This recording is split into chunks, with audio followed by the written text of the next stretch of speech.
మాటల పూర్వకంగా లేకపోతే చేష్టల పూర్వకంగా మీరు ఆ ఎనర్జీ పంపిస్తున్నారా?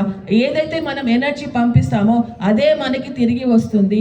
ఆ తిరిగి వచ్చినప్పుడు మీరు రెడీగా ఉన్నారా లేదా ఒకసారి గమనించుకోండి.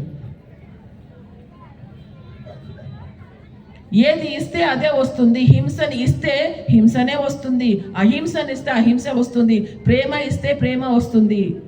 మనకి ఏది కావాలో ఫస్ట్ మనం డిసైడ్ చేసుకోండి. మనకి ఏది కావాలి? అహింస కావాలా, హింస కావాలా? అదే ఇవ్వండి. మీరు ఏది ఇస్తే మీకు అదే వస్తుంది.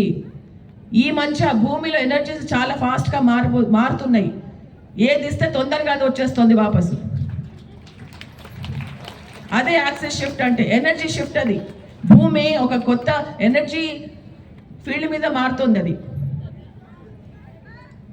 కాస్త రెస్పాన్సిబుల్గా బాధ్యతాయుతంగా మనము వ్యవహరించాలి. ఉద్దేశాల పరంగా, ఆలోచనల పరంగా, భావాత్మకంగా, వాక్క్షేత్రంలో, చేష్టా క్షేత్రంలో ప్రతి దాంట్లో బాధ్యతగా ఉండాలి. ఏది ఇస్తే మనకి అదే వస్తుంది. సో మనకి ఏది కావాలో ఫస్ట్ నిర్ణయించుకుని అది మనం ఇద్దాము, అదే మనకి వస్తుంది.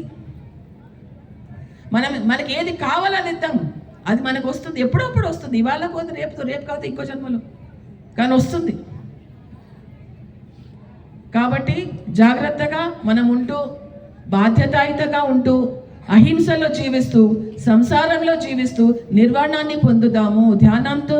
ధ్యానం చేస్తూ నిర్వాణాన్ని పొందుదాము. ఎంతో చక్కని మెసేజ్ ఇచ్చారు మనకి ఇవాళ పత్రిజీ.